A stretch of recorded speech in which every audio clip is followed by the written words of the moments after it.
Merci à tous les deux. Alors, à présent, Mélanie, on va changer de thématique et on va parler de l'alimentation des enfants, mais attention, la bonne, hein, celle qui leur permet un bon développement, une bonne croissance. C'est notre dossier santé du jour. Europe 1, 11h, 12h30. Julia Vignali et Mélanie Gomez. On passe donc dans l'assiette de nos enfants à présent et pour regarder précisément ce qui s'y trouve ou pas malheureusement. Il est avec nous en studio, pas vous, pas malheureusement que vous soyez là, mais malheureusement dans l'assiette de nos enfants. Docteur Jérémy Lafrère, vous êtes docteur en sciences cognitives à l'Institut Paul Bocuse, bonjour. Bonjour. Bon, elle est également en ligne avec nous, c'est Audrey Zucchini. Vous êtes entrepreneuse et l'autrice du livre La fin des haricots aux éditions Marabout. Audrey, bonjour. Oui, bonjour. Alors, contrairement à ce que l'on pense, c'est dans les pays les plus pauvres où les enfants mangent le plus sainement. C'est dingue, ça. Oui, alors en fait, si l'on considère les pays où on peut manger à sa faim, mais effectivement, oui, c'est le cas. Les enfants qui vivent dans les pays les plus pauvres ont un régime alimentaire plus sain que les enfants qui sont issus des pays riches. Parce que pas de produits transformés, c'est ça ? Exactement. Nous, en fait, pour l'illustrer, on s'est servi du travail du photographe de Greg Sigal, en fait, qu'on a intégré à la fin des haricots, le livre qui sort demain. Et en fait, c'est un photographe qui a demandé aux enfants du monde entier de lister ce qu'ils mangeaient au cours d'une semaine. Et puis ces derniers, ensuite, ils sont posés, allongés au sol, entourés des aliments cités. Et en fait, ça donne une image très précise de ce qu'ils mangent. Et ainsi, en fait, on constate que certains enfants qui habitent dans des zones sauvages ou dans des bidonvilles, ils prennent des repas qui sont faits maison, à partir d'aliments bruts, locaux, parce que c'est très bon marché, ou alors ils mangent même le fruit de leur cueillette, de leur pêche, de leur chasse, et pour eux la nourriture ultra transformée en fait elle n'existe pas, quoi, parce que c'est un produit de luxe totalement inaccessible. Alors dans votre livre, Audrey, on apprend que 380 millions d'enfants dans le monde mangent à leur faim, voire trop. Vous parlez même du fléau de faim insoupçonnée, ça veut dire quoi ça ? Alors ça, c'est un terme, c'est une expression qui est assez paradoxale, hein, mais les enfants qui souffrent de faim insoupçonnée, ils ont une alimentation suffisante au niveau calorique, voire même excessive, mais elle est complètement dénuée des vitamines et des nutriments qui vont être nécessaires au bon développement de l'enfant, hein, le développement physique, intellectuel, le bien-être. C'est une notion qui a été mise en valeur dans la dernière enquête sur l'alimentation des enfants dans le monde qui a été menée par l'OMS et l'UNICEF. Et en fait, aujourd'hui, ça concerne au bas mot 380 millions d'enfants dans le monde. C'est-à-dire que c'est un enfant sur deux de moins de 5 ans est concerné. Alors, oui, on pense toujours aussi, Audrey, que la malbouffe, ça a pour conséquence le surpoids et l'obésité chez nos enfants, mais pas seulement. Racontez-nous ce que ça peut faire. Alors, en fait, effectivement, le surpoids et l'obésité, c'est un peu la conséquence visible, évidente, hein. Ceci étant dit, je voudrais juste revenir une seconde dessus, hein. C'est une conséquence assez grave, parce qu'elle prédispose en fait au développement de maladies comme le diabète de type 2, les troubles du squelette. Elle peut aussi être à l'origine de beaucoup de souffrances psychologiques. Il faut vraiment pas minimiser dans la vie des enfants. Mais effectivement, les carences qui sont liées à la faim insoupçonnée ont des effets qui vont être moins visible, mais tout aussi délétère, hein. On va avoir en fait des enfants qui vont souffrir d'un déficit de croissance, qui peuvent souffrir de troubles du comportement, de troubles de la personnalité. Ils vont être de mauvaise humeur, grincheux. Ils vont avoir des difficultés d'apprentissage ou des difficultés de concentration à l'école. Ils peuvent avoir une immunité altérée, de la fatigue. Enfin, vraiment, on peut avoir une liste qui est très très longue de symptômes. Mais ces affections, elles sont toutes invalidantes. Certaines sont même franchement handicapantes. Et du coup, là, on touche vraiment à la vitalité des enfants. Alors, docteur Jérémy Lafrère, vous êtes en studio avec nous. On a tendance à oublier d'expliquer à nos enfants à quoi ça sert tout simplement de manger. Qu'est-ce qu'on doit leur dire très concrètement à nos petits ? Oui, alors c'est un des messages du livre. On a eu tendance à considérer que les comportements alimentaires des enfants, c'était quelque chose d'assez simple, quasi pavlovien, un peu comme ces histoires de comportementalistes. Et en réalité, on s'est aperçu que dès 2-3 ans, les enfants étaient capables de comprendre qu'il fallait manger différents légumes et différents fruits parce que ces différents légumes et ces différents fruits contenaient des petites particules qui avaient des fonctions différentes sur les parties de leur corps. Certaines pouvaient renforcer leurs os pour jouer au foot, d'autres améliorer leur vue. Et certaines tentatives donc d'éducation alimentaire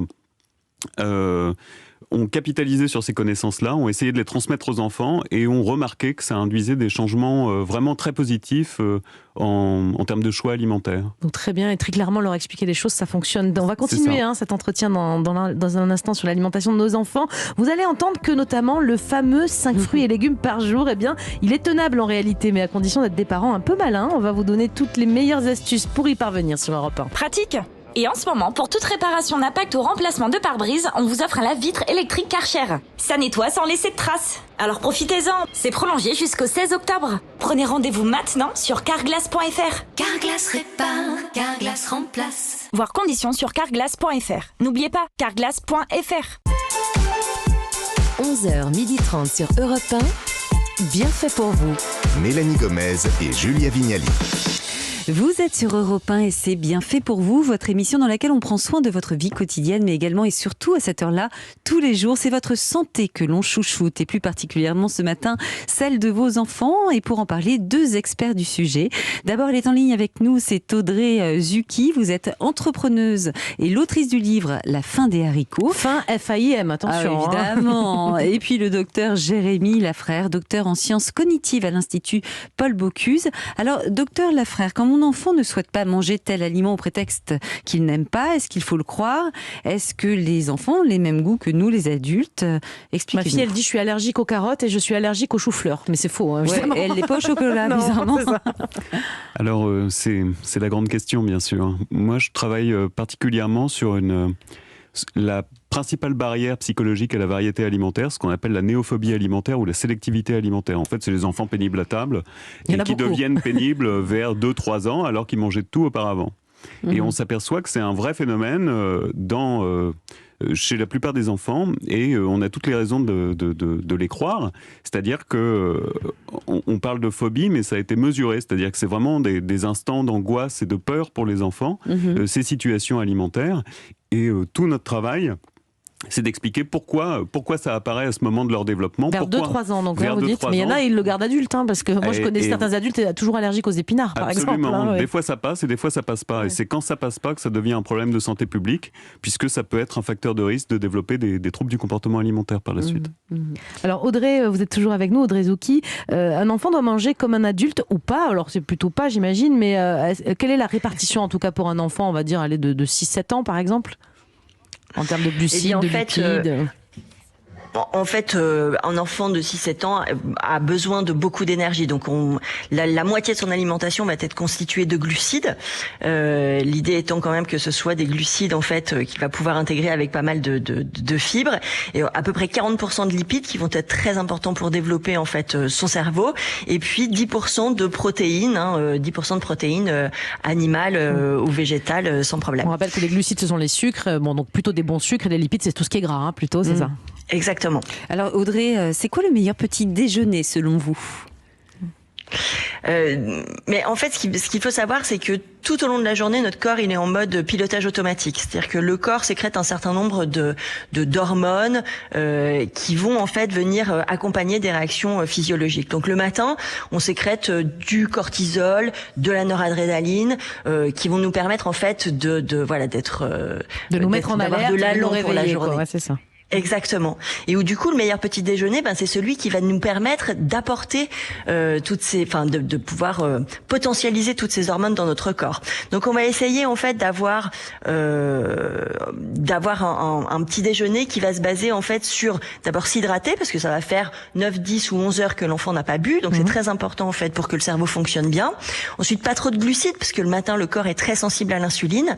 Et puis on va accompagner la sécrétion de dopamine, de noradrénaline avec des protéines. Et ça donne quoi en termes d'aliments concrètement? Voilà, un œuf, d'accord. Alors, ça peut être un œuf, ça peut être un yaourt de brebis, du fromage blanc, on peut avoir un petit lait au soja chocolaté. Tout ça, moi, mes enfants, ils aiment pas du tout. Il y a, dans les céréales, par exemple, il n'y a pas quelque chose qui parce que si je leur dis brebis, ils vont faire berk, soja berk, donc je sais pas trop là. On peut avoir des petits cookies faits à base de flocons d'avoine pour le coup, avec des petites pépites de chocolat. On peut manger effectivement des fruits secs, des amandes sans problème. On peut aussi faire des gâteaux réalisés à base de farine ou de purée d'oléagineux. Ça va être très bon pour eux aussi. Les crêpes ou les pancakes à partir de farine de lupin, de coco, de pois chiches, sans souci, oui. Bon d'accord, ça c'est le petit-déj, Audrey, mais à 4 heures au goûter, qu'est-ce qu'on peut leur donner? Le chocolat, on peut quand même, c'est bien à cette heure-là, non? Et c'est même carrément conseillé à cette heure-là. Le goûter, en fait, c'est ce qui va permettre aux enfants de reprendre de l'énergie après une après-midi d'apprentissage. Donc, il faut absolument des glucides, des encas sucrés. Et pour le coup, l'après-midi, effectivement, on va aussi pouvoir préparer une soirée calme en accompagnant en fait les hormones, la sérotonine, c'est l'hormone du calme, et la mélatonine qui va intervenir plus tard, qui va être l'hormone du sommeil. Donc à partir de ce moment-là, le soir, enfin en tout cas au goûter, on va proposer des cookies, on va pouvoir proposer une banane, qui va vraiment accompagner ces hormones-là, des oléagineux, des produits laitiers, on peut faire ou des rochers coco, vous voyez un petit peu les bounty faits maison, ça aussi c'est super bon pour eux. Ouais. Docteur Lafrère, on sait tout ce qu'on vient de dire. Là, quand elle a dit cookies, pancakes, rocher coco, tout ça, ça nous parle et ça parle à nos enfants et aux bébés surtout. Pourquoi les tout petits comme ça ont une appétence pour le sucre? On l'explique? Oui, on l'explique tout simplement par l'évolution. Votre cerveau est câblé pour aimer ce qui est important dans la vie, c'est-à-dire le sucre et le gras. Parce qu'il fut un temps, c'était très adaptatif, comme ils disent, de réagir positivement à ces stimuli-là. Alors évidemment, ça c'était vrai pour les chasseurs-cueilleurs, mais dans un environnement alimentaire tel qu'on le connaît maintenant, cette préférence pour le sucre et le gras peut engendrer certains problèmes. Oui, mais docteur, est-ce qu'on est câblé, est-ce que les enfants sont câblés pour aimer les légumes? Parce que ça aussi, c'est pas évident. Vous dites que ça, en fait, ça se passe pas dans la cuisine, mais dans la tête, les légumes. Alors ça, j'ai du mal à comprendre. Vous avez même une étude où des chercheurs ont montré des images de carottes et de poireaux à des tout petits. C'est quoi les résultats? Alors, Ils ont vomi immédiatement après les images. Ils ont pas vomi.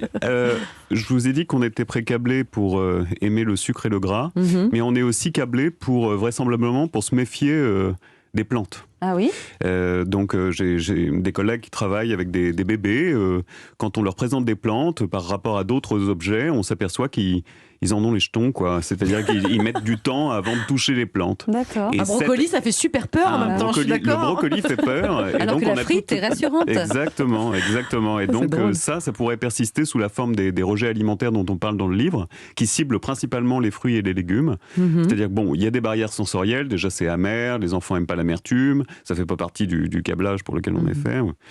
Mais il y a aussi une méfiance innée envers les végétaux. Et les psychologues pensent que c'est un mécanisme de protection parce qu'il fallait se méfier des plantes à une certaine époque. Donc quand on a peur des brocolis par exemple parce que la forme et la texture peut avoir un impact sur les préférences des enfants, mais alors comment, s'il vous plaît, comment on les arnaque pour faire manger des brocolis? On n'a qu'à changer sa forme et là ça va marcher. Pour le brocoli par exemple, qu'est-ce qu'on fait? Alors mon conseil, c'est de ne pas les arnaquer. C'est-à-dire il faut arrêter je suis partie dans l'arnaque direct. Il faut arrêter les leurres alimentaires. Moi je cache des brocolis sous plein de pâtes en fait. Et après, la stratégie du camouflage, on en discute dans le livre. C'est pas conseillé non plus, parce que si vous avez un enfant avec des difficultés alimentaires, de toute façon, les mélanges, il va les rejeter. Il vaut mieux plutôt présenter différents aliments, appréciés, d'autres inconnus, maintenir un espace entre ces aliments-là pour faciliter la reconnaissance et donc l'acceptation, puisque généralement, dans le domaine alimentaire, on aime ce qu'on connaît et on rejette ce qu'on ne connaît pas. Donc il faut d'abord envisager l'alimentation comme un espace d'apprentissage, présenter sans contrainte ni pression les aliments, éviter les stratégies de camouflage, et en principe, tout va bien se passer. Bon, faites surtout pas comme moi, quoi. Oui, en fait. on a tous fait comme vous, Mélanie. Un autre moyen de faire aimer les légumes à nos enfants, c'est de faire des associations entre aliments. C'est ce qu'on appelle le food pairing. Comment ça marche? Et par exemple, est-ce que je dois associer pour faire aimer les betteraves à ma fille? Je sais pas, moi, Mélanie, elle a une petite fille, elle aime pas les betteraves, votre fille. Audrey Zucchi, qu'est-ce qu'on fait alors avec ce système-là d'association entre aliments? C'est super, justement, en fait, la betterave, ce qui est génial, en fait, c'est que effectivement, c'est un aliment qui est pas toujours aimé par les enfants, sauf que on va pouvoir lui associer des aliments qui vont pouvoir rehausser, casser un petit peu le côté terreux. Par exemple, associez-y de la framboise, ça va encore accentuer la jolie couleur de la betterave. Vous en faites une jolie purée avec de la framboise, ou vous faites une salade de betterave en cubes froide avec un condiment à la framboise. framboise. Et là, pour le coup, vous allez avoir un côté terreux qui va être complètement cassé. Mais effectivement, il peut y avoir d'autres associations.